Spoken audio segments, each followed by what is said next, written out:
Muy bien, muchas gracias.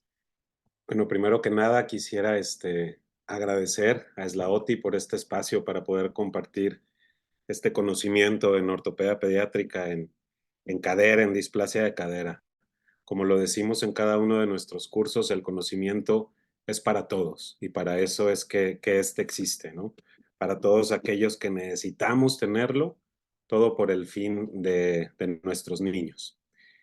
Y bueno, nada más quería empezar esta plática con dos frases que a mí me motivan mucho en la medicina. Una de ellas, la primera la dijo el gran filósofo Platón: donde quiera que se ame el arte de la medicina, se ama también a la humanidad.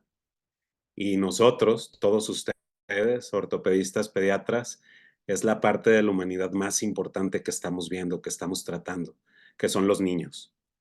Pero también otra frase que es más real y a veces un poquito más cruel, de una gran poeta, Maya Angelou, una poeta estadounidense, poeta y actriz inclusive también canta, ¿no? Que vivió durante todo el problema junto con sus padres cuando había esta especie de racismo en Estados Unidos. Y su frase es: todos los grandes logros requieren de tiempo. Algo muy cierto, puede ser duro, pero es muy cierto. Hoy, 2024, no debe caber duda que un diagnóstico oportuno de displasia de desarrollo de cadera es pensar en ultrasonido. No hay duda en eso. Pero nunca falta, siempre cuando damos alguna ponencia de estos, inclusive antes, ¿no? Alguien que puede estar pensando: yo puedo diagnosticar displasia sin ultrasonido. La verdad es que nunca falta alguien que sobra.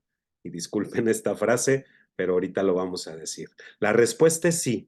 Sí pueden diagnosticar displasia sin ultrasonido, por supuesto. Pero la radiografía, que es de lo que estábamos hablando cuando no hay ultrasonido, ¿sirve para la displasia? La medicina evoluciona y el objetivo siempre es en pro del paciente. Tener un mejor beneficio, evitar o prevenir las complicaciones que un diagnóstico tardío nos pudiera dar. Por eso hay que buscar un diagnóstico temprano para dar un tratamiento que inclusive pueda resolver esta patología. Entonces sí puedo diagnosticar, pero los médicos siempre tenemos que hablar de actualidades. Todos conocemos, es bien sabido, las mediciones que tenemos que hacer en una radiografía, las líneas que aprendemos a hacer durante nuestra residencia y que nos fortalecemos en aprenderlas a hacer de manera adecuada durante nuestra subespecialidad, las clasificaciones que existen radiográficas de la displasia de cadera. Pero aún así seguimos buscando tres pies al gato. Y esta es una frase que no sé si se utiliza también en Latinoamérica o nada más nosotros los mexicanos, pero buscarle tres pies al gato es complicar demasiado las cosas cuando ya están establecidas o ya están demostradas. Y bueno, tenemos este artículo, por ejemplo, donde se sigue buscando una manera diferente de poder o una clasificación nueva de la displasia de cadera, agregando más líneas a estas radiografías. Otra variable que podemos tener con las radiografías, pues es la posición en la que tomamos las radiografías. Cuando enviamos, tomen una AP neutra de pelvis y luego nos llegan niños con radiografías que pueden estar con angulaciones que varían, fíjense, según este artículo, de 6 grados nada más. Y esos 6 grados van a variar las mediciones que podemos hacer para nosotros hacer un diagnóstico. Muchas veces pedimos esta radiografía y nos llegan como estas, ¿no? Que podremos decir que es una obturatriz derecha, o no, como esta, una alar, o esta, una de entrada. Entonces, a pesar de que nuestros buenos amigos los colombianos idearon este aparato o esta cajita para meter al niño y que realmente se preservaran esas variantes angulatorias, lo que propuso Tonis, pues además de que es una muy buena ideología y que funciona de maravilla, este aparato que se llama Ortotip, pues en realidad es que no estamos pensando cuando estamos queriendo diagnosticar tempranamente en esto. Cosas o anatomía de cartílago que tenemos importante en nuestra cadera y que son indispensables no solo conocer, sino también ver en nuestro método diagnóstico. Entonces, la utilidad de la radiografía sí es buena para medir ángulos y debemos saberlos medir, pero no es la mejor opción para el diagnóstico, por lo menos el diagnóstico oportuno, pero sí es la mejor opción para dar el seguimiento de una displasia. Y esto está demostrado ya con artículos publicados desde antes, donde ven que el valor predictivo positivo del diagnóstico de displasia con una radiografía es de 40 a 50%. Además de los contras de las radiografías, que es radiación, es una imagen estática, no se ve el cartílago y todo lo que hemos estado hablando. Por el contrario, el ultrasonido, con sus mediciones, aumenta este valor predictivo de un 88 hasta un 94%. Todos estamos familiarizados con estas imágenes que aprendemos desde la escuela de medicina. La cadera con sus dos huesos que la conforman y en el niño los tres huesos que conforman el acetábulo, los cuales podemos ver perfectamente bien en la radiografía, pero como decía, hay tejido blando extraarticular, inclusive intraarticular, importantísimo, hablando en el tema de displasia de cadera. ¿Qué puedo ver en el ultrasonido? Pues en el ultrasonido podemos ver hueso, como lo es este borde osteocondral, podemos ver inclusive la pelvis, podemos ver el techo óseo también de nuestra cadera, podemos ver estructuras de colágeno y fibrocartílago como es ese pliegue sinovial, en la imagen de la izquierda es el ultrasonido y un esquema en la derecha de una cadera, la cápsula de la cadera, inclusive también el labrum. Podemos ver estructuras hechas de cartílago y hialino, como es la cabeza del fémur en nuestros bebés, ¿sí? El techo o la cobertura cartilaginosa e inclusive otras estructuras como es la grasa, tejido fibroso y los septums intermusculares de los glúteos. Con esto podemos definir si estamos ante una cadera que está centrada o no centrada, siempre y cuando veamos estas estructuras. Entonces, una imagen estándar para el diagnóstico con el método GRAPH debe de parecer una cadera, ese ultrasonido. A la izquierda tenemos una imagen, una fotografía de los soft bone, cómo lo ponemos o lo interpolamos y sabemos que esa es una cadera completita. Y es por eso que se manejan checklist con GRAPH. Checklist 1 son 7 estructuras anatómicas y un punto clave y el checklist 2, 2 puntos anatómicos y que siempre nuestra imagen esté en un plano estándar. Borde osteocondral, cabeza femoral, pliegue sinovial, cápsula, labrum, techo cartilaginoso, techo óseo. La misma imagen podemos hacer en un corte histológico y identificar las mismas estructuras. Entonces, existen estructuras importantes para el diagnóstico con un estudio que debemos buscar en esta imagen, podemos verlas, como en este corte histológico, en este corte anatomopatológico, en la radiografía, pues hay ciertas deficiencias.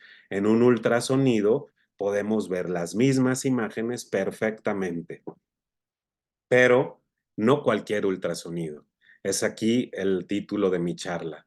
Igual a método GRAPH, el diagnóstico temprano de la DDC, metodología de GRAPH. Fíjense, esta es una imagen de cadera, un ultrasonido que para empezar se sacó con un transductor no lineal, sino oblicuo o curvo, ¿sí? Entonces a la izquierda tenemos la imagen específica o ya establecida con el método GRAPH, pues no se parece para nada. Inclusive en artículos publicados que hablan del diagnóstico temprano y que hablan del ángulo alfa y beta de GRAPH, y pues la verdad es que esta imagen no se parece. Aún así la pongamos en vertical, como nos lo piden para poder hacer estas mediciones, pues la imagen sigue sin parecerse. Todavía artículos más recientes del 2022, donde te hablan durante todo el artículo perfectamente del método de GRAPH con su checklist completo, 1, 2, 3 hasta el 7 y luego los otros puntos específicos y luego vemos la imagen que se ve y pues no es la misma. Entonces necesitamos estar realmente cumpliendo esta imagen estandarizada para poder encontrar o definir bien si el diagnóstico es oportuno o no y no tener variabilidades. Y esto nos acerca a pensar un poco en estos programas que están de moda, los realities, ¿no? ¿Qué tal aquellos realities de pasteles donde los chefs se meten a participar y a veces hasta personas del medio artístico? Todos sabemos que la clave para hacer el pastel es el huevo y cómo se baten los huevos para llegar a tener esa mezcla perfecta y hacer un bonito betún, ¿no? Que es lo que va a estar por arriba de nuestro pastel. Lo podemos hacer con un simple tenedor, con este batidor o inclusive con máquinas tan maravillosas como estas que si no la tienen se las recomiendo que se las compren a sus esposas o a quien les haga de comer porque hacen una maravilla con la cocina y puede salir un turrón perfecto como este.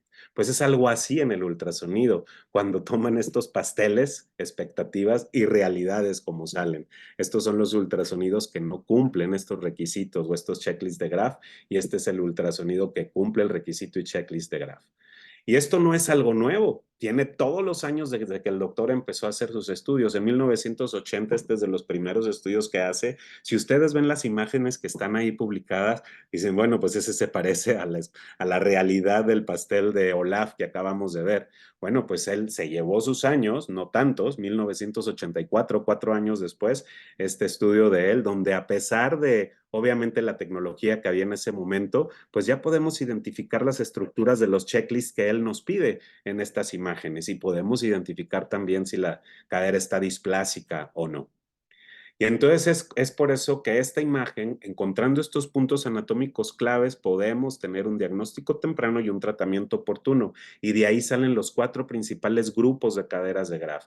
El grado 1, que es el normal, el grado 2, que es la displásica y pudiera estar inestable, que esa pasa a ser un grado D, o el grado 3 y 4, que estas son las caderas inestables, las que ya están luxadas. Sabiendo esto y con sus mediciones adecuadas, podemos identificar y dar un diagnóstico preciso y por supuesto que un tratamiento también oportuno y preciso. Hay estructuras importantes que hay que identificar como lo es el lower limb. Ya que tenemos el lower limb, podemos identificar el segundo punto, que es el lower limb es el punto osificado más interno del acetábulo. Lo primero que se tiene que buscar en la imagen, teniendo el punto de concavidad a convexidad para establecer el turning point y el labrum, importantísimo. Una vez que tenemos estos 3 puntos, podemos decir si la cadera está centrada o no. La tipo 1 es una cadera centrada. Labrum está por abajo del turning point, como se ve en la imagen de la derecha. Tipo 2, igual, a pesar de ser una displásica, que estas son las más frecuentes, pero sigue siendo una cadera centrada. Labrum por abajo de turning point.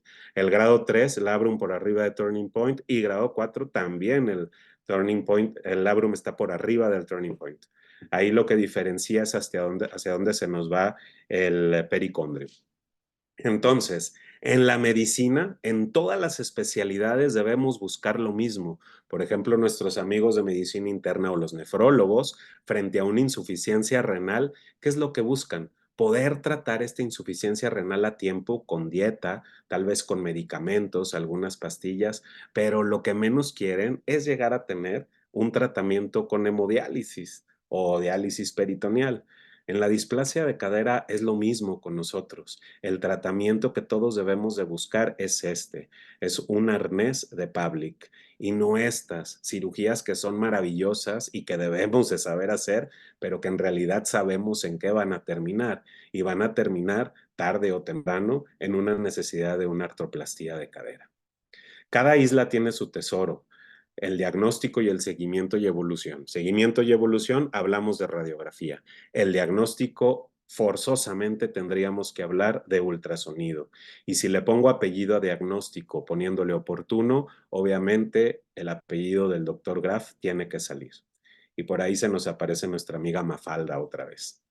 Y termino mi charla y mi participación nuevamente con esta gran poeta y dice, do the best you can until you know better. Haz lo mejor que puedas hasta que sepas hacerlo mejor. Then, when you know better, do better. Y cuando sepas hacerlo mejor, haz lo mejor que puedas. No podemos quedarnos con cosas o diagnósticos que aprendimos antes. La medicina evoluciona y desde que decidimos ser médicos sabíamos esto y tenemos que evolucionar con ella. Todo en pro de nuestro paciente, que son los niños. En AMDUC, nuestra labor es instruir para brindar un adecuado diagnóstico y tratamiento. Agradecemos mucho a todos los países que nos han dado la oportunidad de ir a compartir este conocimiento en Latinoamérica y esperamos seguir llevando el legado del Dr. Graf a todos ustedes. Ninguna limitación en los niños y ninguna artrosis a futuro. Muchísimas gracias.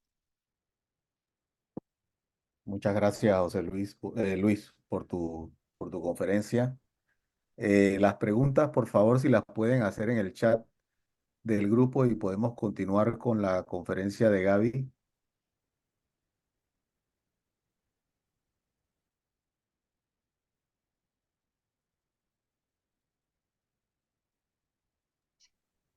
Bueno, hola a todos, buenas tardes.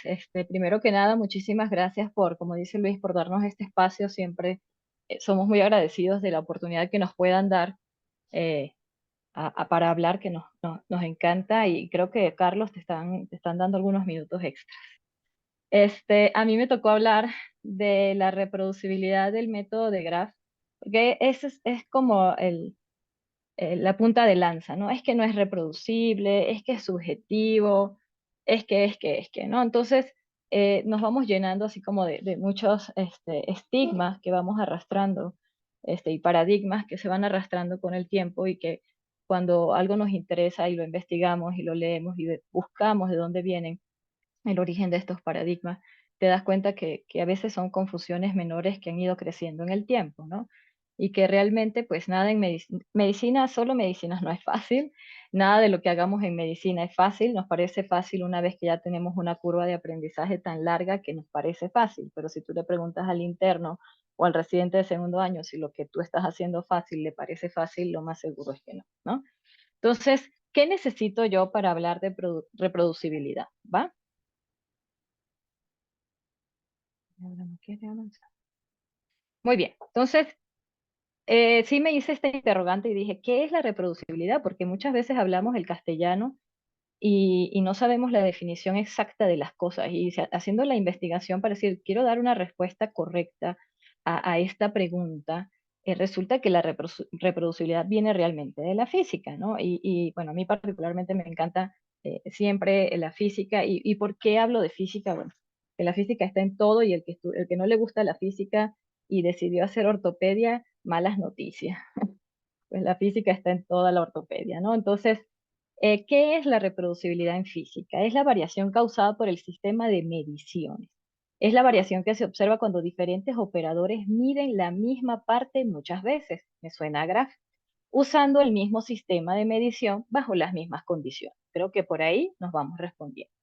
¿Y qué otro concepto me gustó? Pues la reproducibilidad es la capacidad de un ensayo o experimento de ser reproducido o replicado por otros. Es decir, no solamente la persona que lo experimenta lo puede hacer y repetir varias veces, sino que este método o este estudio es replicado por los demás. En particular por la comunidad científica, que creo que somos una de ellas. La reproducibilidad es uno de los pilares del método científico, que es la base de todas las ciencias, siendo la falsabilidad el otro. Muy bien. Entre los conceptos que nos permite decir si el método es o no reproducible está la repetibilidad, que significa el hecho de que se pueda permitir analizar la variación de las mediciones realizadas con instrumentos de medición, en este caso el ultrasonido. La reproducibilidad, analizar la variación de las mediciones dadas por el operador. Y el RR quiere decir el análisis, repetibilidad, reproducibilidad, es determinar la mejor manera de controlar y evaluar el desempeño del proceso y la reducción de la variación de este proceso. ¿Ok? Entonces, ¿qué se necesita para que un método sea reproducible? Muy bien. Necesitamos lo primero, un lenguaje unificado. ¿Ok? Tenemos que hablar todos el mismo idioma, un idioma universal. Los que estaban en el método GRAPH en alemán, pues manejan unas palabras en alemán, en inglés otras, y en español se ha buscado unificar términos. Que sea repetible por la misma persona y bajo las mismas condiciones. Que sea reproducible por otros individuos bajo las mismas condiciones. Tiene que cumplir los criterios de exactitud, precisión y sesgo y ser sistemático. Yo le agregaría, porque somos médicos y tratamos con personas, ¿verdad? Vamos a agregarle el juguito de paciencia. ¿Por qué? Porque vamos a manejar bebés.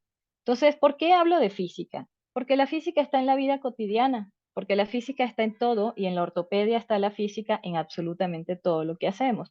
Y cuando estamos usando un ultrasonido, estamos usando los principios físicos de una longitud de onda. Entonces, tenemos que conocer los principios físicos del aparato con el que estamos trabajando. ¿Por qué es importante? Porque ya lo dijo Luis. Vean una imagen de Graph, esta no es de Graph, esta es mía, hecha hace 2 días. Y vean una imagen recibida por un radiólogo hecho con un transductor convexo. ¿Qué dice la física? Que las ondas en direcciones convexas van a alterar la imagen.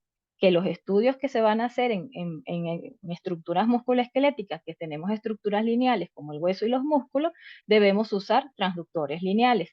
Y en aquellas estructuras que son circulares u ovoides, como son los órganos abdominales, es donde se utilizan los transductores convexos.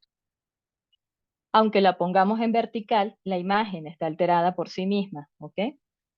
Entonces, cuando aquí somos todos ortopedistas pediatra y sabemos que hablamos de forma unificada. Si hablamos de una fractura supracondilia, todo el mundo en este momento dijo, una fractura supracondilia, el 100% de la audiencia. El 100% de la audiencia se sabe la clasificación, sabe que hay que fijarla. ¿Cómo? Así entren en discusiones, existen estos dos métodos.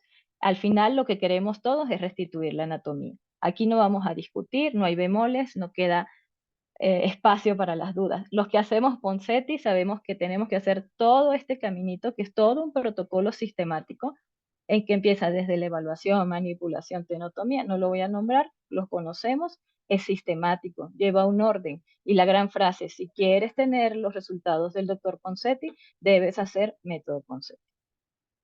Y para los que les gustan las cosas más complicaditas, pues la planificación es mayor. Ya empieza desde el dibujito, desde el trazado, desde el análisis, desde operar al paciente 10 veces antes en la aplicación, antes de decidir hacer un montaje. Entonces, yo creo que ortopedia fácil no es. Entonces, fácil, el método Graf probablemente no, pero debe ser más fácil que poner un hexágono. Si vamos a hablar de un despegue de avión, pues los aviones no despegan sin un checklist, como bien lo mencionó Luis ahorita. Si un checklist se salta, se vuelve a iniciar desde cero y el avión no despega. ¿Qué pasa si despegamos sin los checklists? Catástrofe. Y esta es una frase que usa mucho el doctor Graf, porque sabemos lo que le pasa a una displasia tardía. Por muy buenos cirujanos que seamos, por muy hermosas que nos queden las reducciones abiertas y las acetabuloplastías, sabemos que la evolución no es satisfactoria. Sabemos que si fuera nuestro hijo o nuestro nieto no nos encantaría que nos las diagnosticaran al año o al año y medio. Lo sabemos. Y como le voy a robar una frase a José Luis, tenemos una deuda con los niños y una deuda de muchos años que ya el doctor Graf ha demostrado. Entonces, ¿cumple el método Graf con estos conceptos de reproducibilidad física? Vamos a ver. Necesitamos un lenguaje unificado. Muy bien. Hay una anatomía ultrasonográfica, hay un checklist 1, hay un checklist 2 y hay una clasificación. No voy a repetir esto. Tenemos la 1, la hice yo, la 2 la hizo otra persona, esta 3 la hizo otra persona y la tipo 4 la hizo otra persona y todas se ven parecidas como si las hubiera hecho el mismo operador. Este fue una cortesía del doctor Luis Carlos Becerra de Cúcuta, donde ya incluso hablamos el idioma universal, tenemos formatos de informes bastante parecidos, donde nada más viendo la imagen y cómo él hace su diagnóstico, estamos entendiendo toda la clasificación que le puso, el diagnóstico que le hizo, qué tratamiento le va a hacer, sin hablar más. Es un lenguaje unificado. Y estas pacientes, ¿qué más te dice la clasificación de Graf? Que no es solo para diagnosticar inestabilidades, que es para diagnosticar displasias puras, que si el diagnóstico es tardío, al paciente no le va a ir bien. Y esta niña, mira, gesta 3, cefálica, cesárea, lamentablemente acude al tamiz hasta el 4º mes de vida. Tiene una displasia acetabular pura bilateral. Si ven, 57 grados una, 51 la otra, dicen, no, pues eso se ve bien, eso no le va a pasar nada, seguramente va a madurar espontáneamente. Bueno, ¿qué pasó? Cumplen tratamiento conmigo solo 6 semanas, se van a una institución pública, en la institución pública retiran el arnés, le ponen barras de Dennis Brown y regresa conmigo hasta el año de edad. ¿Qué pasó? Pues que el diagnóstico de displasia estaba, que no se cumplió el tratamiento adecuado y que definitivamente la displasia sí progresa. Que sea repetible por la misma persona y bajo las mismas condiciones. Dicen que una imagen habla más que 1000 palabras, pues aquí está la misma persona haciendo lo mismo, 40 años, obteniendo los mismos resultados. Que sea reproducible por otros individuos bajo las mismas condiciones. El doctor Lora, que está conectado, muchas gracias. Me encanta realmente el hecho de que lleguen a la confianza de compararse con el doctor Graf. Esta diapositiva me la envió él y la usé tal cual. El orgullo de que las imágenes que estoy poniendo son de alumnos, ni siquiera son de los faculty trainers. Este es otro alumno, el doctor Kempes Quiñones en Ensenada, donde me manda orgulloso la evolución de su paciente con el método Graf. Que tenga exactitud, precisión y sesgo. ¿Qué quiere decir eso? Que yo debo tener las condiciones siempre repetibles en donde yo pueda evitar, en este caso, como lo describe Graf, los errores de inclinación tanto de la mano como del paciente. Contar con un equipo que no debe ser un equipo súper innovador o costoso, un equipo sencillo es suficiente, un transductor entre 6.5 y 10 MHz es más que suficiente, y pues Graph lo ha demostrado en sus artículos, como vamos a ver ahorita más adelante. En este artículo, donde hacen una comparación de las técnicas que dicen ellos, que solo la técnica de Graph logra un 100% de sensibilidad y un 96.6% de especificidad, ¿ok? Y en este artículo, donde lo otro que necesitamos es que sea sistemático, pues creo que este es el último del 2017 del doctor. No voy a poner todos, si alguien los quiere, pues podemos compartir todos los artículos del doctor Graph, donde definitivamente ha sido sistemático y repetitivo en la forma de hacer el método, y por lo tanto los resultados siguen siendo los mismos. ¿Cuál es el sesgo? ¿Cuál es el problema? ¿En dónde tiene miedo la gente? Bueno, uno, en cambiar, en hacer algo que no hacíamos, en aprender algo nuevo, en que el ortopista no está familiarizado con el uso de un ultrasonido. Afortunadamente se está cambiando. El real sesgo de nosotros es este, el niño. Esa es la parte de la medicina que hace a la medicina una pseudociencia, que hay niños muy dóciles y hay niños que son, como me han dicho, unas que son chuki. Sí y no. Creo que si tenemos las condiciones adecuadas y aprendemos y nos acordamos del juguito de la paciencia, vamos haciendo nuestros tips, vamos haciendo nuestras cosas que se aprenden en el curso, para saber dominar a estos chiquillos y que estén en los consultorios de esta forma. Es la forma en la que la mayoría de nosotros hace el ultrasonido. No es algo que pasa inmediato, es algo que uno va aprendiendo, pero que se puede aprender. ¿Ok? En este otro artículo, igualmente, que dicen ellos que la efectividad del método debe ser simple y preciso, un ultrasonido es algo simple y preciso, y que por definición, pues el método Graph es el que cumple la mayor parte de los requisitos.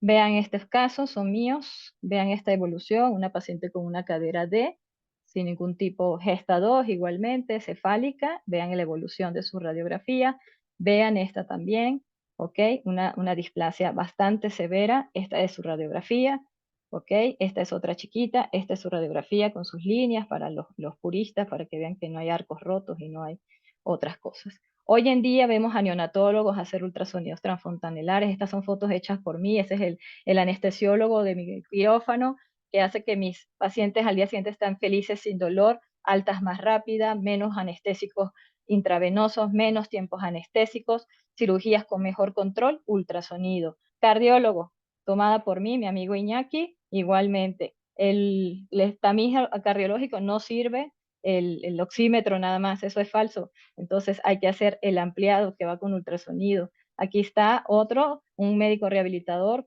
haciendo más óptima la colocación del Botox por ultrasonido, y un fisioterapeuta aliviando el dolor más rápidamente y haciendo terapias más rápidas con terapia invasiva. ¿Es fácil? No, hay una curva de aprendizaje. Esto me lo mandó una de mis alumnas. Me cuesta encontrar el labro, no está ahí, no es la imagen ideal, pero hoy día me manda estas imágenes donde podemos hablar y hasta le digo, oye, conseguiste un defecto de maduración, qué padre, ¿no? O sea, hablamos mismo idioma, pareciera que todas estas imágenes las hubiera tomado la misma persona, y en esta plática están todos nuestros alumnos y no nosotros. Vean, esta es la que me llegó ayer, femenino de 6 semanas, gesta 2, cefálica, no antecedentes familiares, cesárea por un oligohidramnios diagnosticado en la última semana de gestación. Cadera izquierda, Graph 3, cadera derecha, Graph D. Clínicamente imperceptible. Muchísimas gracias. Muchas gracias, Gabriela, por tu conferencia.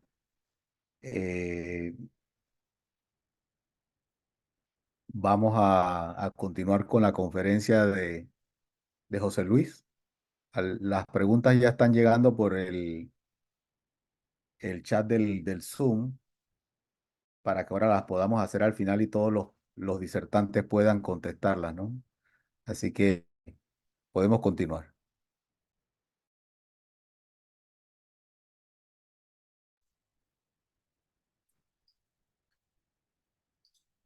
Sí logran ver mi presentación, ¿verdad? Sí. Perfecto. Bueno, reitero, muchas gracias por la invitación, reitero la gratitud por el espacio y su tiempo. Yo voy a hablarles sobre la importancia que tiene la educación médica al usar simuladores. Saben, soy miembro fundador de AMDUC, soy Faculty Trainer AMDUC, y mi interés es fomentar el conocimiento de la ultrasonografía usando el método de Graf. Bueno, dentro de la medicina, hablar de la simulación en el área de la salud, pues consiste en situar a un estudiante en un contexto que imite algún aspecto de la realidad y en establecer en ese ambiente situaciones o problemas similares a los que deberá enfrentar con individuos sanos o enfermos, de forma independiente durante las diferentes prácticas clínicas. Eso es la simulación, esa es la definición de simulación en el área de la salud.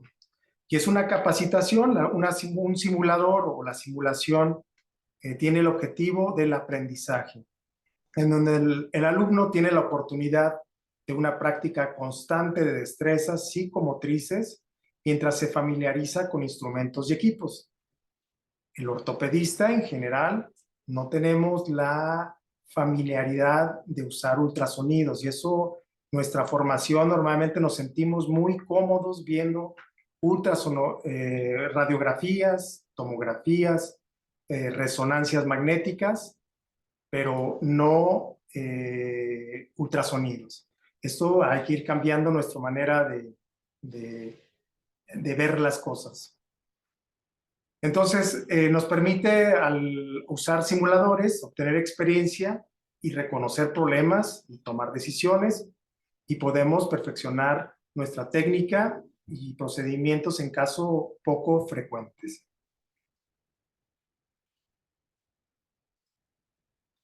Los simuladores son tan antiguos como el hombre.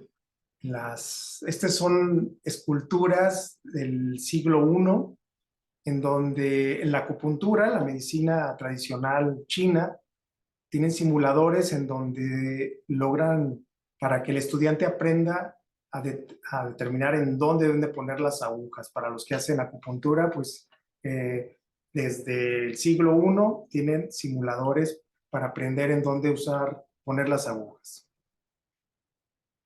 Hay simuladores para todo. Ahorita podemos tener simuladores desde conducir vehículos de alta velocidad, estacionar un tráiler, en fin, hay simulador que nos permite tener una experiencia vívida de algo que queremos aprender. Como estudiantes de medicina, yo creo que todos practicamos en simuladores, como en las imágenes que estamos presentando, en donde pues tratamos de perfeccionar la manera de suturar o de poder mover nuestras manos para sentirnos completamente a gusto en la manera de suturar.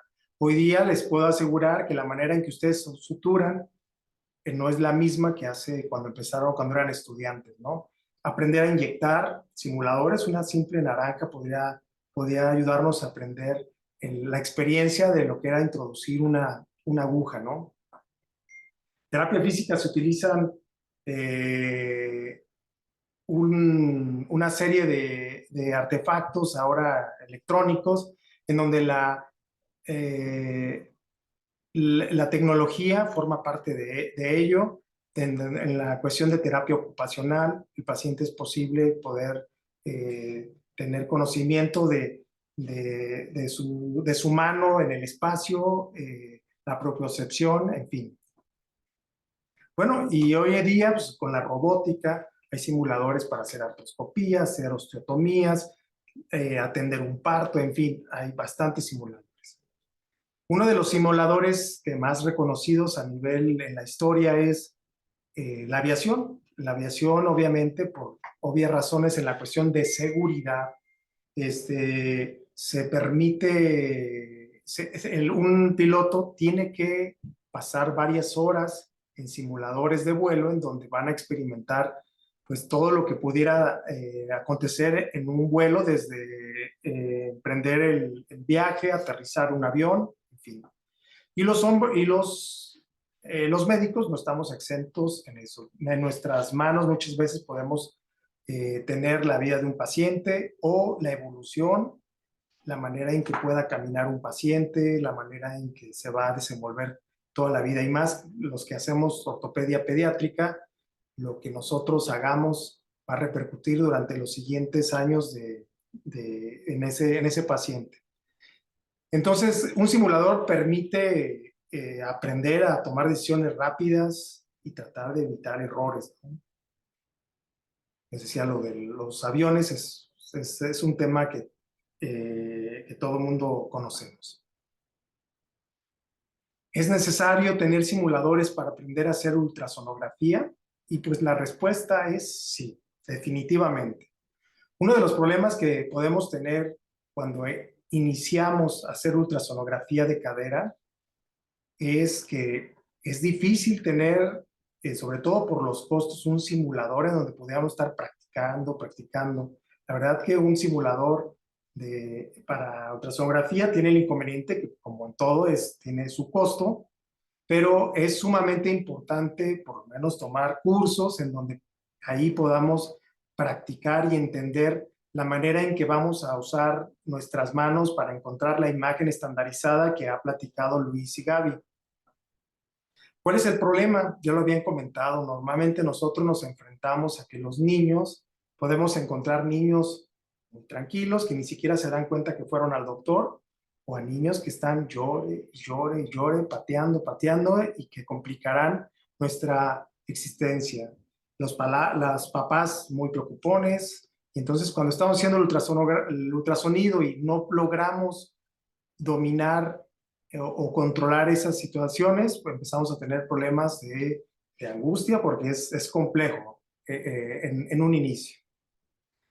Ya habían platicado que el objetivo es obtener una imagen estandarizada en donde podamos obtener todas y cada una de las estructuras que ya han platicado, hacer un checklist 2. Una de las cosas que el doctor Graf ha comentado es que a los médicos nos enfada mucho hacer listas de verificación, estar checando y volviendo a checar. Tenemos a veces un exceso de confianza y podemos, nada más de ver una imagen, no la medimos, como que tenemos ya el goniómetro en los ojos, pero él platica o él comenta que los checklists 2 nos ayudan a evitar errores. La metodología de Graf tiene desde cuando tú tienes la oportunidad de tener un simulador, te enseñan desde cómo llega la mamá con el niño, cómo recibes al niño, la importancia de tener un sistema en donde puedas poner al niño sin que se te mueva, la posibilidad de contar con un brazo de guía para el transductor, para evitar errores de inclinación hacia adelante, hacia atrás, de cráneo caudal o caudocranial. Entonces, el doctor Graf ha pensado en todas esas situaciones en las cuales pudiéramos fallar, desde la colocación del niño hasta cómo poder mover nuestras manos. Aquí en la foto de la derecha, incluso con su dedo, es una de las cosas que uno aprende en los cursos, cómo voy a girar el transductor para poder obtener una imagen estandarizada. Saber si giro hacia la derecha, hacia la izquierda. De lo contrario, en el momento de tener un bebé de verdad, podríamos tener problemas. Entonces, del lado izquierdo es un ultrasonido de un niño, de un bebé. Del lado derecho es la imagen de un simulador. Esa es la imagen que se obtiene en el simulador que tenemos. En la actualidad, eso es importante comentar, la Asociación Mexicana de Displasia y Ultrasonido de Cadera, AMDUC, no solamente tenemos un solo simulador, en la actualidad tenemos 4 simuladores que nos permiten en los cursos poder que los participantes puedan pasar repetitivamente en el simulador para tratar de entender qué es su práctica y poder que les quede claro de qué manera tienen que mover sus manos para lograr una imagen estandarizada. Y si ven, se pueden llegar a hacer mediciones igual que un ultrasonido en un niño normal. Estoy casi por acabar. José Luis Larrea es un comunicólogo y él dice que el conocimiento se basa en 3 componentes básicos, que es la información, la formación y la comunicación. Y creo que pensando el doctor Graf, les aseguro que hay bastante información, hay manera de formarse en el método y hay manera de comunicarlo. Entonces, realmente es para pensar. El doctor Graf tiene más de 40 años dedicándose a la ultrasonografía de cadera para el diagnóstico de displasia. Les aseguro que él sigue publicando artículos sobre displasia de cadera y ultrasonido. Seguro que no sabe qué más hacer. Ya hizo una clasificación, que la clasificación no nada más es para poder encasillar un diagnóstico, sino que nos sirve de guía cuándo sí tratar, cuándo no tratar, que se tiene que hacer más cursos. En Europa, el método de Graf es el único método autorizado por varios gobiernos de los países europeos y que tienen 30 años usándose, en donde las tasas de cirugía abierta de cadera casi están en cero. ¿Por qué pasa eso? Siguen teniendo displasia, pero el tratamiento lo hacen de manera oportuna. Ya hizo el doctor una cuna y un brazo que facilita, de verdad que pareciera que es engorroso poner un niño en una cuna y usar el brazo, pero la verdad que facilita completamente la manera de hacerlo. Contamos con simuladores para el entrenamiento, el doctor sigue publicando artículos y la verdad que el objetivo es encontrar una imagen única, estandarizada para hacer diagnóstico. Ya lo había comentado, ¿es difícil o complicado? Pues yo creo que lo difícil primero es dar el paso del cambio. Eso es lo más difícil. Claro, lleva como todo una curva de aprendizaje, pero que cuando se supera esa curva de aprendizaje, la verdad que se hace el ultrasonido en muy poco tiempo, en unos cuantos segundos. Se requiere obviamente ser experto en la anatomía de la cadera, evitar excesos de confianza en cada ultrasonido que se hace. Es importante seguir realizando el checklist 1, el checklist 2 para darle validez a la imagen y evitar errores. Más del 50% de los errores diagnósticos es porque no hacemos checklist 1, checklist 2. Medir ángulos, algunos métodos, algunas técnicas dicen no es necesario hacer mediciones de ángulos para ver si hay displasia o no. Y la verdad es de que cuando hacemos una medición siempre es más objetivo. El objetivo en el aspecto que podemos determinar de aquí hacia adelante es normal, de aquí hacia abajo es anormal. Y eso nos da incluso confianza. Esta es la clasificación de Graf. Recordar que se clasifica únicamente en 4 tipos, 1, 2 y 3. Recordar que la tipo 2, la importancia de diagnosticar oportunamente este tipo de problemas es que las tipo 2 son las que tienen más subtipos y que no son detectables clínicamente. Eso es importante saber. Entonces, la importancia del doctor Graf es que él pudo reconocer la historia natural, hablando de ultrasonido, de la displasia de cadera y cómo se va comportando una cadera con tratamiento o sin tratamiento. Son algunas de las imágenes que vemos al doctor Graf en plena acción enseñando. La verdad que él está encantado de enseñar su método. Y pues muchas gracias. Agradezco su tiempo. Muchas gracias, José Luis. Creo que has dado una buena, bonita charla. Gracias por tu tiempo y vamos a continuar con Carlos y al final entonces hacemos un panel de discusión sobre el tema.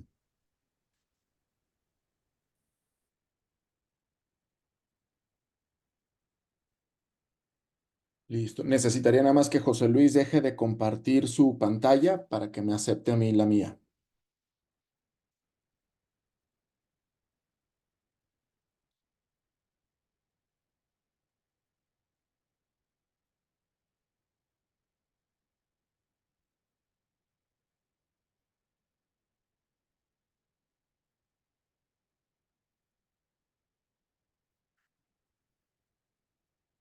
Permítame un segundito porque no me deja arrancar aquí.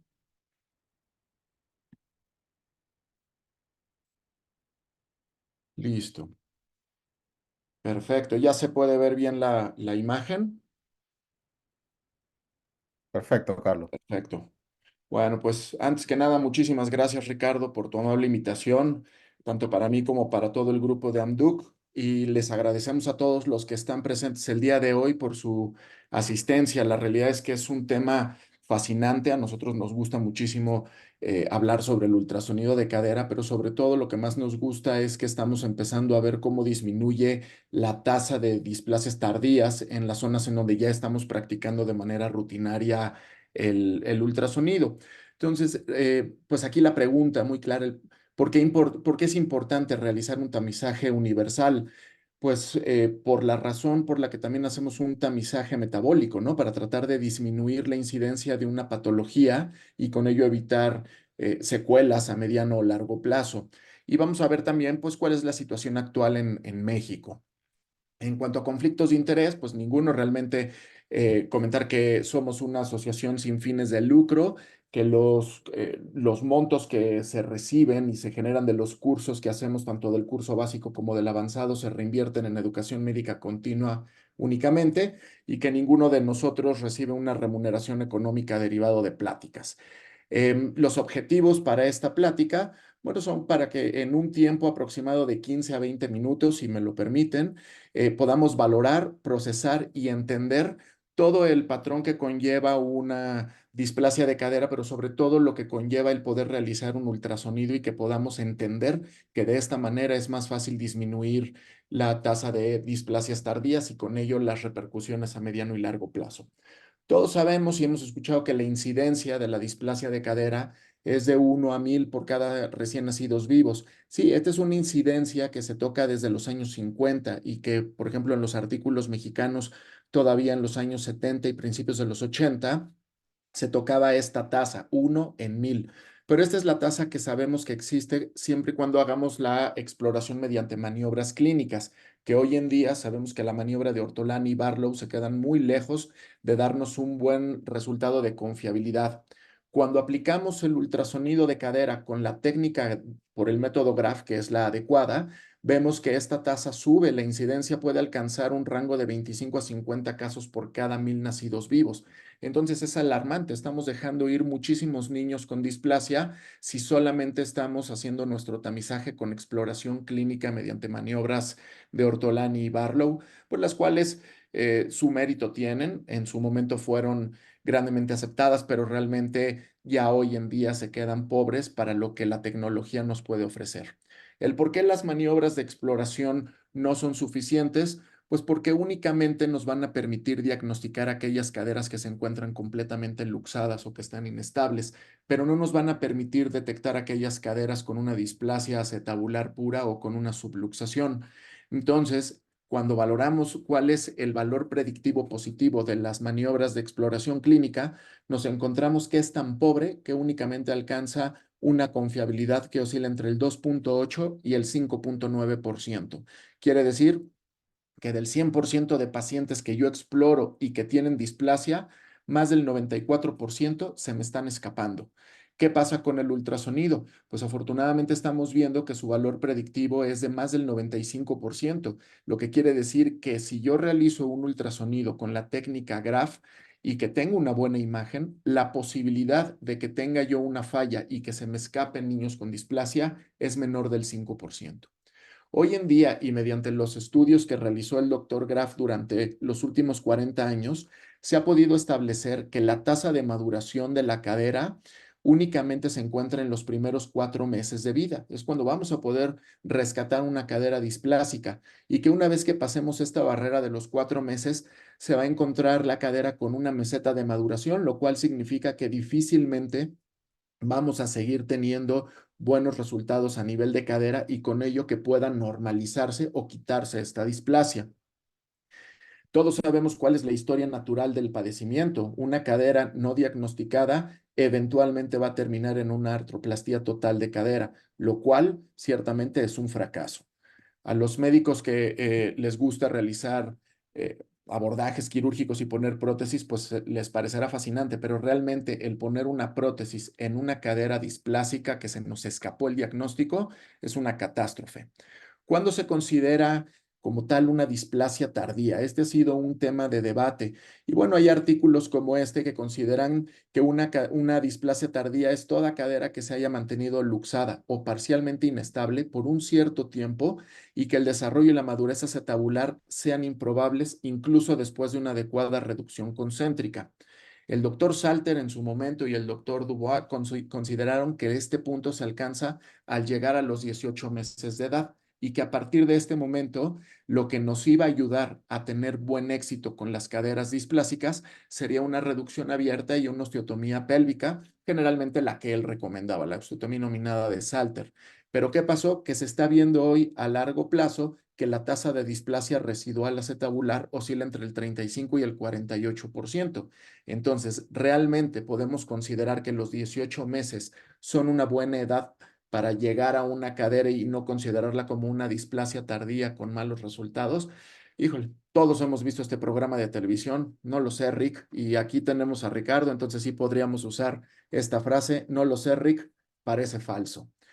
¿Qué pasa hoy en día? Que con los nuevos estudios que se han publicado en años recientes, se ha podido demostrar que la displasia tardía es aquella que se diagnostica después de los 3 meses de edad. Y si tomamos en consideración que la tasa de éxito de una displasia es cercana al 99%, siempre y cuando la detección se haga antes de los 4 meses y el tratamiento adecuado con un arnés de Pavlik se realice antes de los 4 meses, pensar que toda cadera que encontremos después de esa edad, pues la realidad es que ya lleva las de perder. No se va a solucionar el problema y vamos a tener como consecuencia una artrosis temprana. Vean esta tabla, esto es muy importante, es algo bastante gráfico en donde el margen terapéutico para una cadera subluxada, si es detectada antes de los 4 meses de edad y se le da un tratamiento con arnés de Pavlik, la tasa de éxito oscila en el 98.7%. Esto es prácticamente un volado ganado. ¿Qué pasa con aquellas caderas que se encuentran luxadas y que también son diagnosticadas antes de los 4 meses de edad? La tasa de éxito llega al 90.1%, nada despreciable. Pero ¿qué es lo que ocurre cuando nos encontramos estas caderas displásicas en una etapa mayor a los 4 meses? Aquella cadera que solamente se encontraba subluxada y que tenía prácticamente todas las posibilidades de curarse, su tasa de éxito baja al 73.2%. Y las caderas luxadas que tenían un 90% de tasa de éxito pierden y baja hasta un 2%, lo cual es terrible, ¿no? Una cadera que pudo haberse salvado de una cirugía y que eh, se pudo haber mantenido sana durante toda la vida por un buen tratamiento, pues prácticamente no lo logrará. Entonces, realizar un tamizaje universal, pues bueno, aquí yo podría contestarles como contesta siempre mi gran amigo y socio Pablo Castañeda. Dice, la mejor respuesta que puedes tener ante una pregunta médica es decir, es controversial. Estarán los que dicen que sí, estarán los que dicen que no, y habrá que ver cuál es la evolución. La realidad es que siempre es importante hacer un tamizaje universal. Pero ¿qué pasa cuando leemos artículos estadounidenses? En Estados Unidos, el United States Preventive Task Force, que se realizó en el 2006, dice que no hay evidencia suficiente para sugerir que el ultrasonido de cadera se deba de realizar de manera universal con la finalidad de prevenir efectos adversos, ya que se ha visto que existe el sobrediagnóstico, el sobretratamiento y que todo tratamiento que se dé pues no es inocuo, puede provocar alteraciones. Entonces, entre ellas podríamos ver la necrosis avascular de la cabeza femoral, la parálisis del nervio femoral por el uso del arnés de Pavlik y sobre todo la ansiedad de los padres. Entonces, ellos recomiendan un tamiz selectivo mediante exploración clínica y aquellos pacientes que tengan factores de riesgo realizarles el ultrasonido y a los que no lo tengan, pues pueden dejarlos libre. La realidad es que esa no es la guía ideal para seguir. ¿Qué es lo que pasa? El sobretratamiento por un sobrediagnóstico no existe. ¿Qué es lo que pasa en Estados Unidos? Que confunden aquellas caderas inmaduras que en la clasificación de Graf se encuentran en el rubro 2A con caderas patológicas. Se lo tomaron muy a pecho que el ángulo alfa debe de ser igual o mayor a 60 grados y el ángulo beta igual o menor a 55 grados, o de lo contrario, todo es patológico. Y así no es como lo describe el doctor Graf. Él dice que los bebés que tienen menos de 3 meses y que se encuentran en un rango en el ángulo alfa entre 50 y 59 grados, se encuentran con una cadera inmadura, una cadera que solo es cuestión de tiempo para que vaya madurando y pueda brincar esa barrera de los 60 grados. Se ha visto que más del 96% de las caderas inmaduras lo logran sin ningún tipo de tratamiento y que solamente el 4% de estos pacientes eran francas caderas displásicas enmascaradas de una inmadurez y serán las que habrá que tratar. Para eso funciona el ultrasonido, para poder identificar qué cadera está displásica, qué cadera está inmadura y cuál ya está completamente madura. Entonces, no existe el sobrediagnóstico, existen estudios mal hechos. ¿Qué es lo que ocurre en el lado europeo? En Austria, el National Health Program Plan for Newborn Babies dice que se debe de realizar un ultrasonido de cadera de manera universal en todos los pacientes, ya que la displasia de cadera genera un impacto médico y económico importantísimo, tanto para el paciente como para el Estado. En cuanto al impacto médico, se ha visto pues que la displasia de cadera conlleva una artrosis temprana que va a provocar alteraciones de la marcha, dolor, discapacidad y en muchos de los pacientes incluso ausentismo laboral. En el impacto económico, ¿qué va a pasar? Pues que el ingreso personal económico de los pacientes se va a ver afectado por el ausentismo laboral y los costos quirúrgicos van a ser extremadamente altos. Muchas veces saldrán pagados por parte del seguro público o privado, pero otras veces del bolsillo del paciente. ¿Y qué es lo que ocurre? Que aunque tengamos seguro médico, alguien lo paga, ya sea el Estado o seamos nosotros. Entonces, no es que me salga gratis una cirugía a pesar de que el Estado me la cubra. Estoy yo pagándola con mis impuestos. Ahora, ¿por qué hacer un tamizaje? Bueno, pues los criterios de Wilson que fueron elaborados por la OMS marcan cuál es la pauta para establecer qué estudios pueden hacerse como un tamizaje universal para prevenir ciertas patologías. Entonces, ¿cuáles son estos criterios? Pues que la patología sea un importante problema de salud pública. La displasia de cadera hoy en día es el padecimiento más común que existe al nacimiento. 1 de cada 50 bebés nace con displasia, por lo tanto es un problema de salud pública importantísimo. Segundo punto, que la historia natural de la enfermedad sea completamente entendida. Todos conocemos la patología y todos sabemos qué es lo que ocurre si no le damos un buen tratamiento.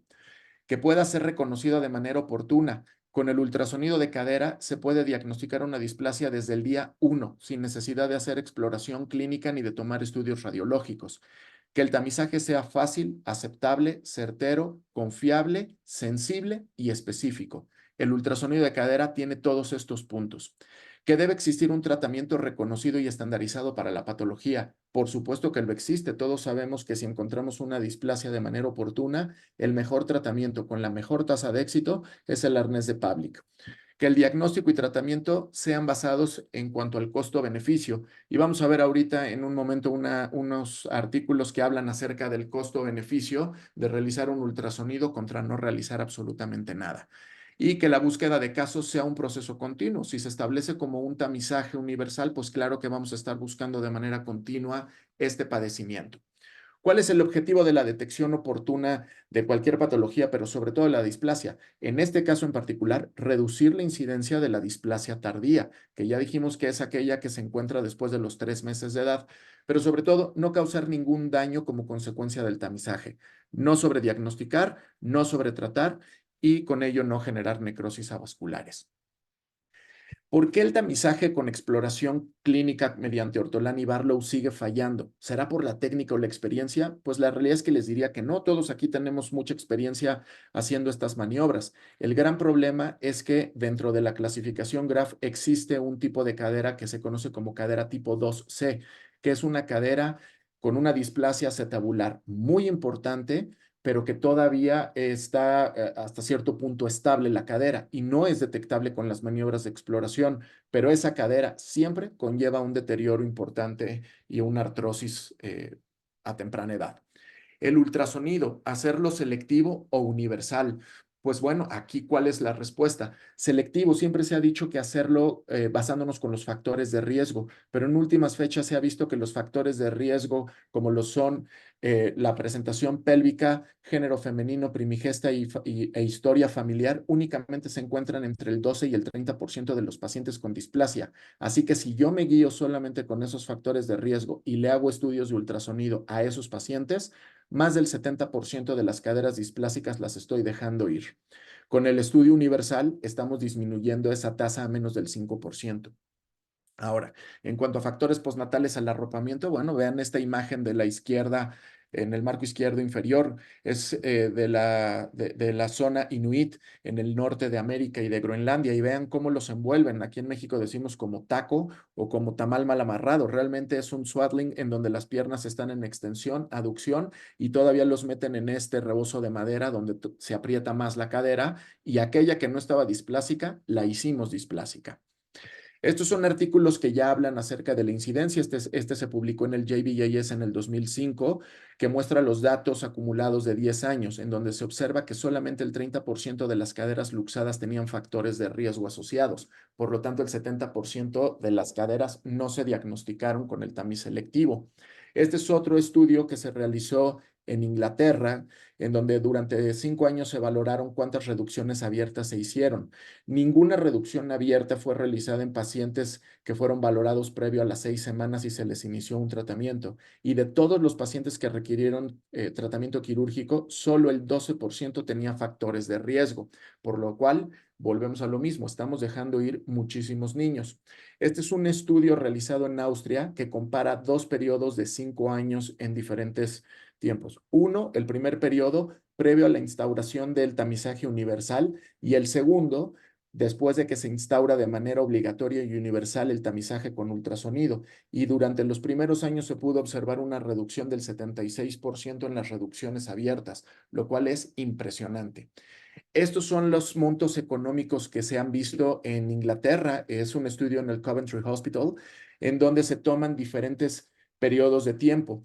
¿Qué pasaba entre 1976 y el 85? Únicamente se hacía exploración clínica a todos los bebés, y lo que se encontraba era que la tasa de costos por cirugía en displasia tardía era de 5.110 libras esterlinas por cada 1.000 nacidos vivos.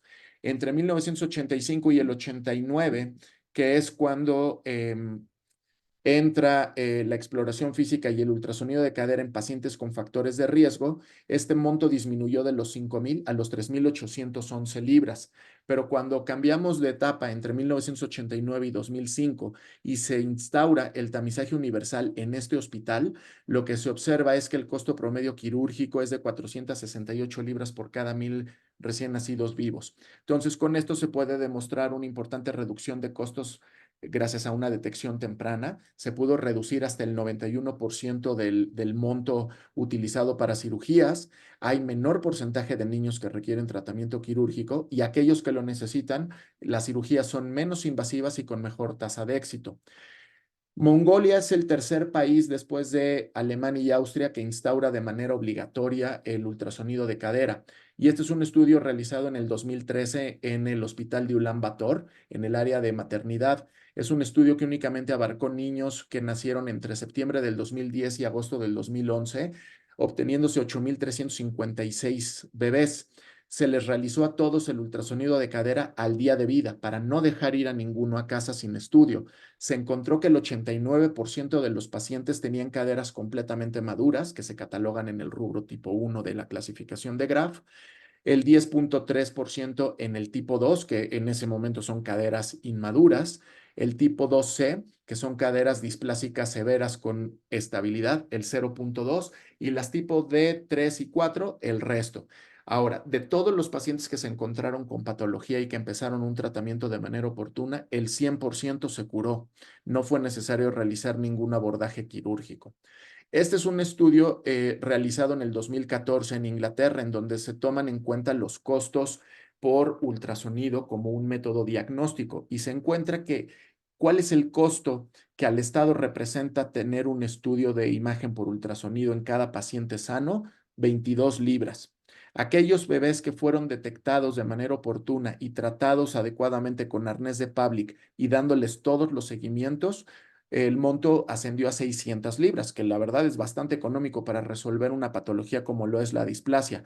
Pero ¿qué pasó en aquellos pacientes que tienen una displasia que no es detectada de manera oportuna y que se empieza pues ya a pensar en tratamientos quirúrgicos? Pues que la cirugía asciende a 4.350 libras. Entonces, los shires, que son estos condados, empiezan a hacerse la pregunta de ¿y cuántos estudios puedo realizar con estos 4.300 libras? Y se dan cuenta que pueden hacer el tamizaje en 220 pacientes aproximadamente. Estadísticamente, en ese grupo se encontrarían de 4 a 5 pacientes con displasia, que de no encontrarles esta displasia, el monto quirúrgico eventualmente ascenderá a 20.000 libras. Y así se van siguiendo con una cadena de costos, por lo cual empiezan a instaurarse ya en ciertos condados en Inglaterra los estudios de manera universal. ¿Cómo está la tasa quirúrgica hoy en día? Pues si volteamos a ver a Norteamérica, que ellos realizan un tamizaje selectivo y un ultrasonido, que ni siquiera es graf, es un ultrasonido como lo entendieron por la traducción del alemán al inglés, estamos viendo que ellos siguen operando 16 pacientes de cada 1.000 bebés que tuvieron displasia de cadera y que de todas las prótesis que se ponen de cadera, el 21 al 29% se ponen en aquellos pacientes que tuvieron displasia de cadera, lo cual es altísimo, incosteable y lo cual representa un fracaso rotundo a la detección oportuna. Pero ¿qué pasa en Alemania y en Austria? Cuando vemos estos países pioneros en el tamizaje y que se lo hacen de manera universal a todos, nos damos cuenta que la cantidad de pacientes que se operan apenas va de 0.1 a 0.2 por cada 1.000 pacientes que tuvieron displasia. Y hoy en día no conocen ni siquiera el porcentaje de aquellos pacientes que requieren artroplasia total de cadera por displasia, porque no los tienen. Para contestar esta pregunta, en Noruega ya empezaron a hacer algunos estudios en donde pueden demostrar cuál es la cantidad de pacientes que terminan con artroplastía total de cadera secundaria a una displasia no diagnosticada. Hay un estudio que muestra que los pacientes valorados de 1987 al 2004 que requirieron prótesis total de cadera representan un total de 106.716 pacientes. De estos, 633 prótesis que se pusieron en 442 pacientes, se pusieron en pacientes adultos jóvenes de menos de 38 años. Y de todos estos, solo el 8% tenían secuelas de displasia de cadera, lo que representa 35 pacientes. Entonces, la tasa de prótesis que se ponen en pacientes por displasia de cadera en Noruega es apenas de 0.004%, lo cual es un éxito rotundo. Aquí lo importante es hacer un tamizaje preventivo, un tamizaje universal. Esto es medicina preventiva.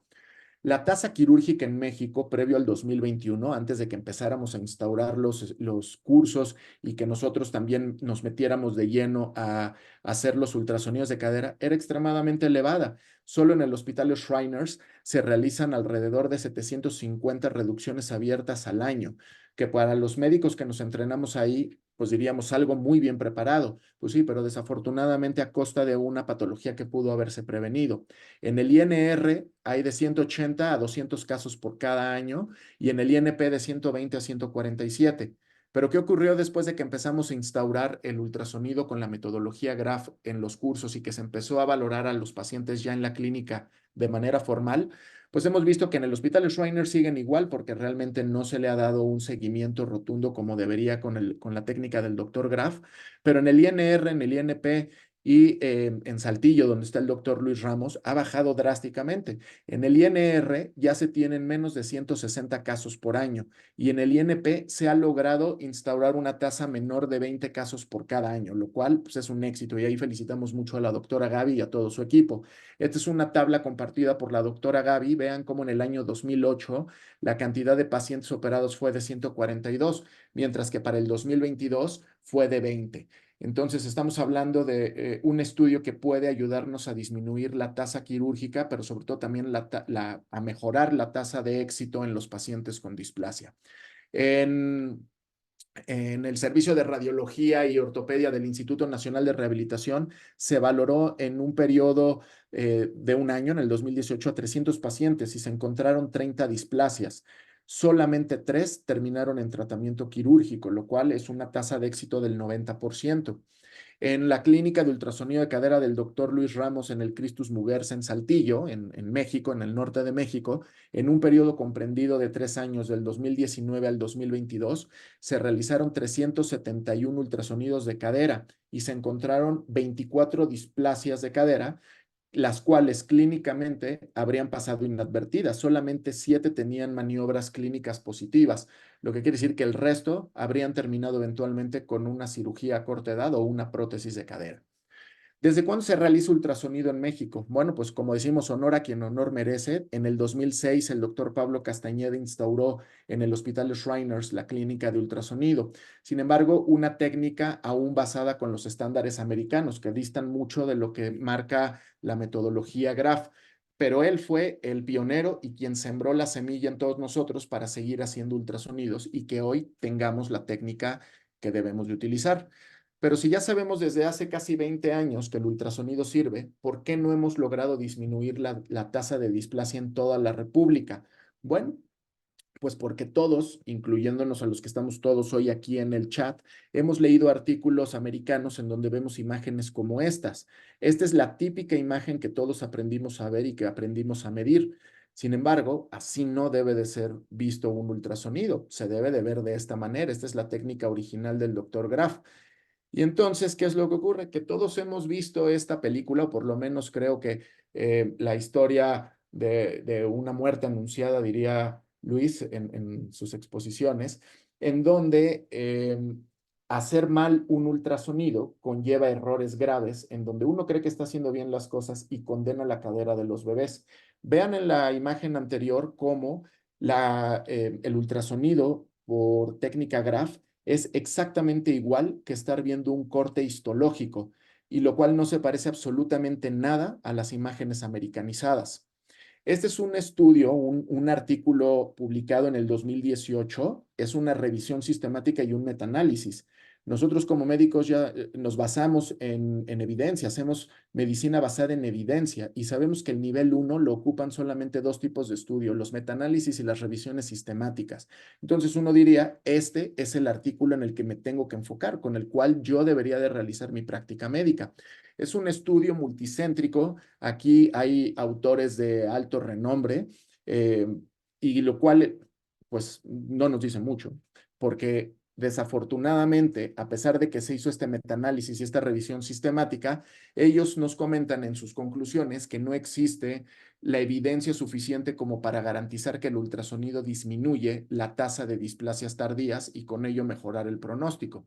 Pero cuando desglosamos la estructura medular del artículo y vemos todos los artículos que utilizaron para hacer este metaanálisis, nos damos cuenta que de 23 artículos utilizados, solo uno habla realmente de la técnica Graf con el método ideal y es el artículo realizado por el doctor Graf. Todos los demás no son artículos de él. Entonces nos dimos a la tarea de ponernos a buscar cuáles eran estos artículos. Y vean, este es un artículo publicado en los Anales de Radiología Pediátrica y nos muestran imágenes americanizadas, lo cual no sirve. Esta es la guía de práctica clínica americana, en donde podemos ver que se les exhorta a los médicos a seguir esta guía para hacer ultrasonidos como este y como este, lo cual no se parece nada a la técnica Graf. Este es otro estudio que habla del ángulo alfa y la variación realizada con un estudio de ultrasonido tridimensional. El doctor Graf jamás ha tocado el tema acerca de ultrasonidos tridimensionales y aquí pues no se parece en absoluto a lo que ya nos mostró Luis en la anatomía básica.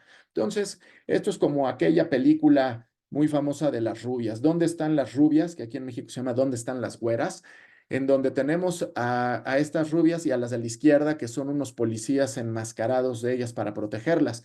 Y pues aquí tendríamos que las rubias falsas son el ultrasonido americanizado falso, que no nos aporta absolutamente nada, mientras que las rubias verdaderas son el ultrasonido con el método Graf, que sí nos está aportando mucha información. ¿Cómo nace esta propuesta de abrir una asociación como lo es AMDUC? Bueno, pues en el 31º Congreso de la Sociedad Mexicana de Ortopedia Pediátrica, y bajo, pues ya saben cómo somos los ortopedistas, que las buenas ideas siempre salen acompañadas de una buena cerveza, un buen gin tónico con cualquier tipo de hidrogenión. Nos pusimos a platicar acerca de la posibilidad de ir a tomar el curso con el doctor Graf, que afortunadamente sigue vivo, sigue impartiendo los cursos, y lo que hicimos fue adquirir los boletos para irnos directamente a Gales, que es donde él da los cursos, en el Reino Unido. Aquí está el primer contingente que fue en el 2018. A la izquierda está el doctor José Luis Osornio, está un servidor, a la derecha Gaby Morales y Luis Ramos. En el 2019 regresamos al curso avanzado, tomándolo con el doctor Graf y el doctor Sandip Hamedi, que hoy es mano derecha de Amduk. Y en el 2021 se agregan a este contingente la doctora Erika Arana y el doctor Luis Loyo, quien ahora forman parte también de esta asociación. Se nos otorga un certificado de asistencia y lo que sí se nos conmina para poder abrir la asociación y empezar a dar los cursos es que se haga de acuerdo a como lo hace Graf en el Reino Unido. Y eso es con las pláticas que él elaboró y teniendo este equipo, que es un bebé de plástico de entrenamiento que se conoce como Phantom, la mesa de Graf con el brazo articulado para el transductor, para evitar fallas y no salirnos de la guía que él marca, ¿no? Entonces, en el 2021, después de la pandemia, empezamos a realizar los cursos aquí en Ciudad de México. Empezamos con cursos pequeños de 32 asistentes, pero fue aumentando el auge. Se nos invitó a Colombia, a Ecuador, a Guatemala. Esperemos que próximamente al resto de Sudamérica, con todo gusto iremos, pero empieza ya a darse a entender esta técnica que no había cruzado el Atlántico por cuestión de un idioma, ¿no? Se había traducido del alemán al inglés, del inglés al español, y tanta traducción generó muchos problemas. Hoy tenemos los cursos dados en nuestro idioma para gente que habla español y lo estamos entendiendo a la perfección. Lo que había quedado en una sombra durante mucho tiempo, hoy ya vemos luz. Entonces, los invitamos a que hagan estos cursos. Muchos de los que están aquí presentes el día de hoy ya lo realizaron y no me dejarán mentir, es un curso padrísimo, es un curso muy didáctico. El año pasado tuvimos la fortuna de tener en el curso al doctor Graf, tanto en el curso básico como en el curso avanzado, y quedó sorprendido que pues la realidad es que se está dando igual que como lo da él. Las asociaciones que hemos logrado hacer entre AMDUC y los distintos colegios de ortopedia, pues van creciendo. Ya estamos asociados con la Federación Mexicana de Colegios de Ortopedia y Traumatología y con el Colegio Mexicano de Ortopedia, que son las dos grandes instituciones de ortopedia en México. Ya se logró meter pues una reforma a la ley para solicitar que el ultrasonido de cadera sea obligatorio en todos los bebés nacidos en territorio mexicano. Y hay algunas excepciones. En caso de no contarse con un ultrasonido de cadera, se tendrá que optar por una radiografía de manera obligatoria. Hoy en día ya es una realidad, lo que nunca había pasado. Hoy ya lo tenemos en la cartilla nacional de vacunación. Estamos hasta abajo en el tamiz de cadera, pero ya es un logro estar hasta abajo, pero en la primera página dice mucho. Estamos muy orgullosos de poder estar aquí ya en portada, pero sobre todo lo que tenemos que hacer entender a los médicos de primer contacto, que son los pediatras, es que el estudio de tamizaje debe de ser obligatorio porque es una herramienta de medicina preventiva. Es una herramienta que nos va a ayudar a disminuir las secuelas a corto, mediano y largo plazo y a generar una mejor calidad de vida en nuestros pacientes. Ya lo decía Shakespeare, to be or not to be, that is the question. ¿Qué dice el doctor Graf? To screen or not to screen is not the question, it's politics. Si seguimos en nuestros países confiando en la política y esperando a que ellos resuelvan los temas de salud, nos vamos a seguir quedando viendo al horizonte y al infinito, porque eso no va a pasar, depende de nosotros. Y los que hemos tomado este curso y que lo estamos impartiendo, y ustedes que lo han tomado también, ya es responsabilidad de todos nosotros hacer que el tamizaje de cadera se empiece a volver obligatorio en todos los países de América, para que seamos el continente que haya disminuido la tasa de displasias tardías. Con esto termino y agradezco muchísimo la invitación al doctor Ricardo. Agradezco mucho a Slaoti y a todos los que estuvieron el día de hoy presentes. Creo que sí me tomó más de 15 minutos, pero pues les pido una disculpa, pero agradezco el tiempo otorgado. Un fuerte abrazo a todos. Muchas gracias, Carlos. La verdad que es fascinante el tema de la displasia cadera y creo que podemos abrir unos minutos para hacer algún debate sobre ideas y los que voy a pedirle a que me den un momentito para algunas preguntas que se han hecho en el chat del, del Zoom y así podamos todos poner en conocimiento de lo que se ha preguntado. Santiago preguntó sobre, para todos puedan tener la idea, ¿no? ¿Hasta qué mes de vida sería recomendable usar la ecografía para el diagnóstico de la displasia de cadera? ¿Alguno de Bueno, los sí, te ponentes? respondo yo. Si nos guiamos por el hecho del diagnóstico tardío, lo que se pide es que sea antes de los 3 meses de edad, ¿ok? Si nos guiamos por el momento ideal para realizar un tratamiento con un mínimo o casi nula displasia residual, que ya está estimada por los alemanes, todo paciente tratado antes de la 7ª semana de vida les va bien, después de eso tiene un 8% de posibilidad de displasia residual que va a ser exponencial obviamente en el tiempo. Entonces, si nos guiamos por los parámetros europeos, si el niño nace con clínica positiva, es decir, el pediatra al momento del nacimiento siente Barlow-Bortolani positivo, que es el único momento en que es útil esta maniobra, se debe hacer el ultrasonido inmediato.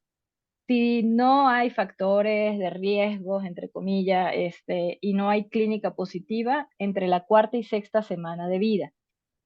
Y si estamos empezando como nos pasó a todos nosotros, nos llegaban para tamiz de 6 meses, 5 meses. Hoy día, afortunadamente, creo que los más grandes están llegando de 4 meses.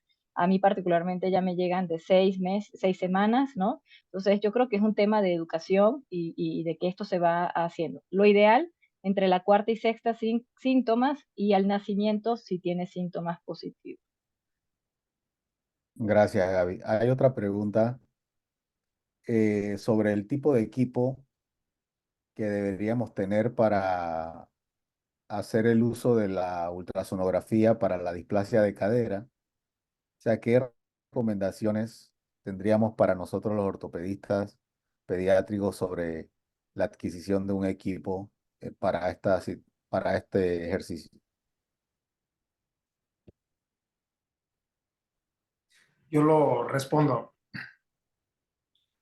Lo más importante del equipo es el transductor. El transductor debe ser lineal. Importante, transductor lineal. Evitar transductores convexos o de otro tipo que sean curvos, por lo que ya explica, lo que se explicó. Entonces, lo más importante, transductor lineal. La otra, ¿cuántos megahertz deben de tener? La recomendación es que sea mínimo de 4, máximo de 10.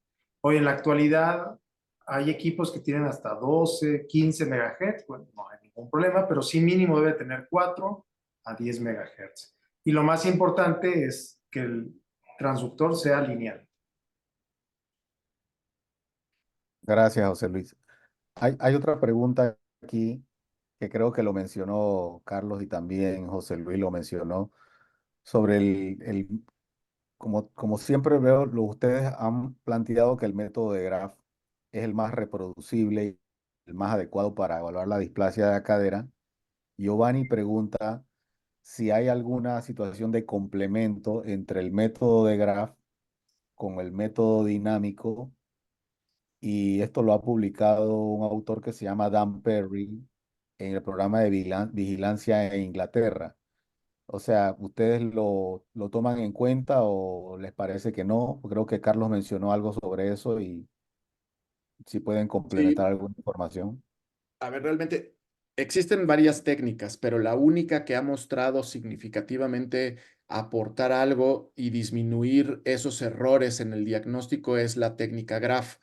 La técnica de Harkey es una técnica dinámica en la que tiene demasiados parámetros a seguir, que si corte coronal y que si transversal, todo en un método dinámico, pero la realidad es que no nos puede decir cuáles caderas tienen displasia franca y cuáles no. Solamente nos dice si la cadera está reducida o está luxada.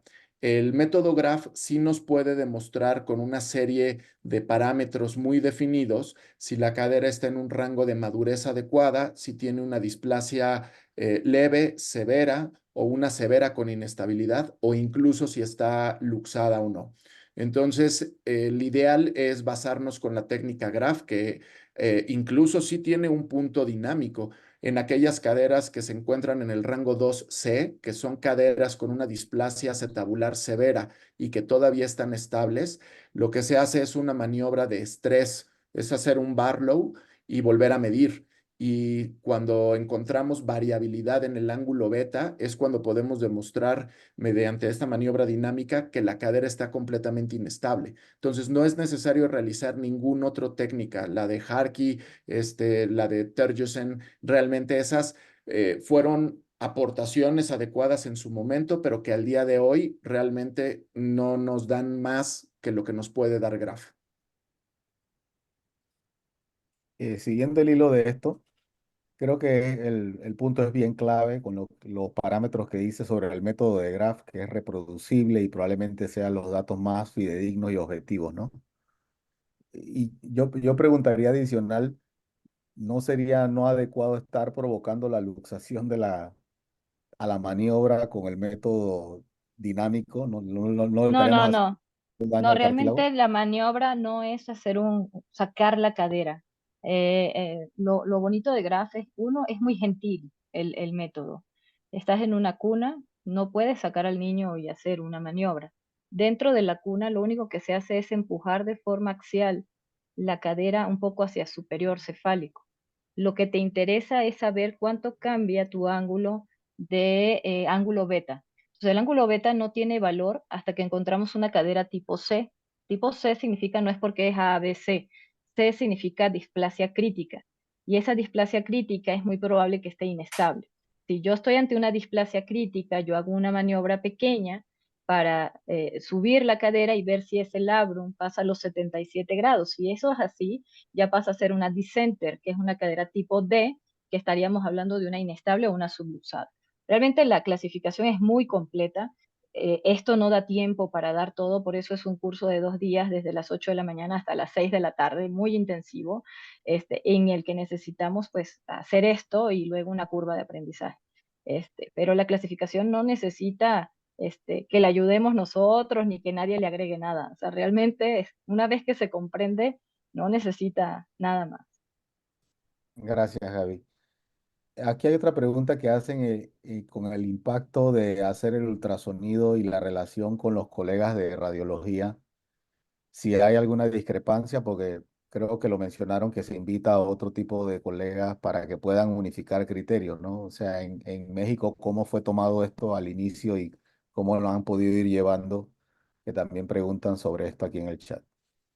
Como lo Pero dijimos, realmente esta técnica está hecha para que la pueda reproducir cualquier persona, o sea, cualquier médico, incluso en Alemania y en Austria son técnicos en radiología quienes lo hacen.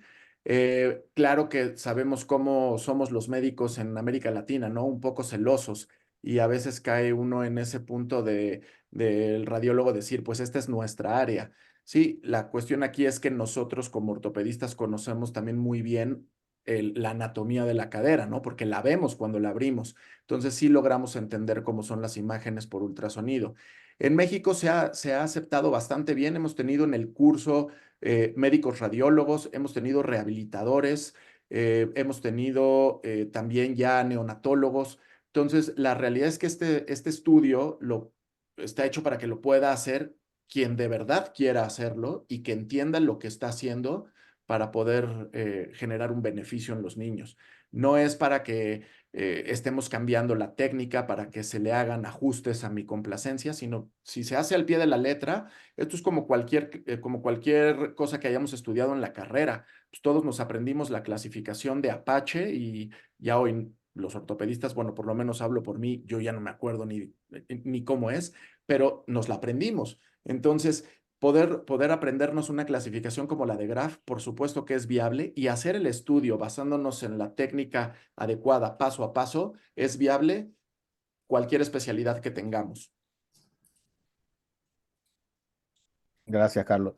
Yo creo que al final de lo que me queda muy claro es que el ultrasonido es una tremenda herramienta para poder detectar la displasia de la cadera que no son clínicamente detectables. Y ahí es donde tenemos que enfocarnos. Y yo creo que el otro gran logro para los países en América Latina, así como lo han podido lograr ustedes, lograr que la cartilla de crecimiento y desarrollo pueda tener una inclusión del tamizaje de cadera, así como lo hay como para el tamizaje metabólico o en problemas genéticos. Yo creo que ahí cada país de América Latina tiene que tratar de enfocarse y ver el éxito que tendría eso y el impacto económico que tendría de no tener que estar operando caderas que llegan con un diagnóstico tardío o en edad de que el niño deambula. Así es. Sí quisiera hacer una aclaración en cuanto a eso. No es un logro solamente de Amduk. De hecho, hay varios médicos que estuvieron trabajando en esto, de lograr que se pusiera en la cartilla. Y bueno, ahora con esta, podríamos decir, novedad de los cursos que se empezaron a hacer gracias a lo que aprendimos con el doctor Graf en Europa, pues obviamente ha tomado otro revuelo. Pero hay muchos doctores, muchos colegas detrás de esto se han sabido mover para que esto pudiera suceder. Lo que estamos haciendo nosotros es tratar de cambiar las guías de práctica clínica que aparecen en nuestro país para que se tome en cuenta el ultrasonido. Ha sido un paso muy grande que aparezca en la cartilla, pero es un trabajo en conjunto con varios colegas, no solamente de nuestra asociación. Y efectivamente, como lo pusimos al principio de las pláticas, todo logro lleva un tiempo y cuando es un logro con mucho éxito, el tiempo es mayor. Entonces es un trabajo en equipo que debe de ser y debe de continuarse haciendo. Tal vez no vayamos a ver nosotros el resultado, porque el resultado de esto pues va a ser cuando estos niños a los que les estamos haciendo ultrasonido no terminen en artroplastías, ¿verdad? Este, entonces, bueno, es un trabajo en conjunto de todos.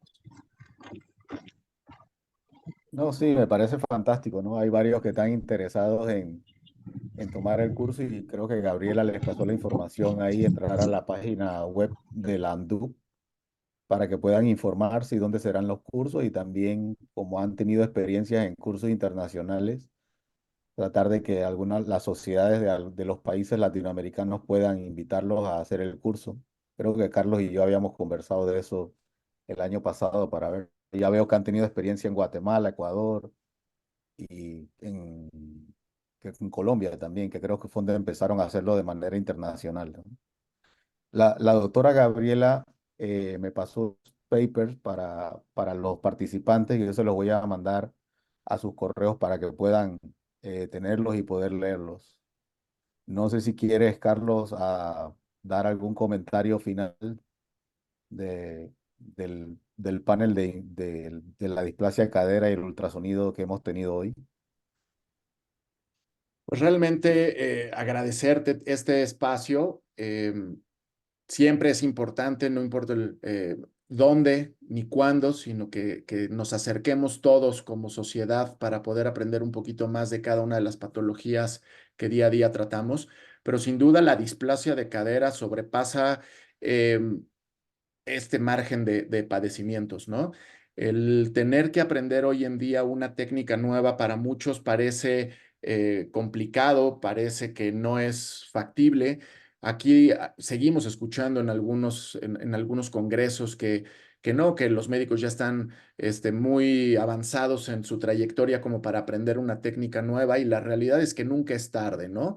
Es una técnica bondadosa, es una técnica que sabiendo bien qué estructuras estoy analizando y qué es lo que yo tengo que medir, no tiene mayor dificultad. Es una técnica bonita de realizar y que, pues claro que toma su curva de aprendizaje, ¿no? Como todo, pues nos tomó una curva de aprendizaje aprendernos a vestir y a lavar los dientes cuando éramos niños. También toma una curva en este momento aprender a hacer una técnica nueva, pero es gratificante el empezar a ver que disminuye muchísimo la tasa de secuelas y la tasa de pacientes que requieren cirugía.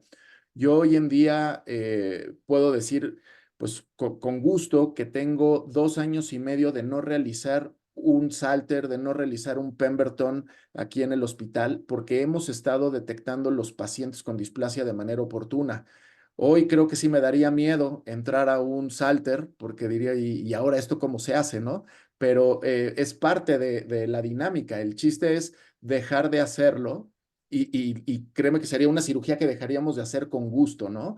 Saber que no se necesita más y que estamos haciendo un bien por los niños. Entonces, los exhorto a todos a adentrarse a esta técnica. Los que ya tomaron el curso, pues que tomen el curso avanzado, y los que no lo han tomado, acérquense a los que ya lo han hecho y que les cuenten qué tal está. Nosotros estamos en la mejor disposición y con todo el gusto del mundo de poder enseñar ese granito que hemos adquirido, y pues es un compromiso y una responsabilidad, ¿no? Y los invitamos a todos a que se sumen a esa responsabilidad. Hombre, muchas gracias. La verdad que el panel ha sido fabuloso. Ustedes son unos expertos panelistas sobre el problema de la cadera. Le voy a pedir a todos los participantes si pueden abrir sus cámaras para que nos tomemos una foto.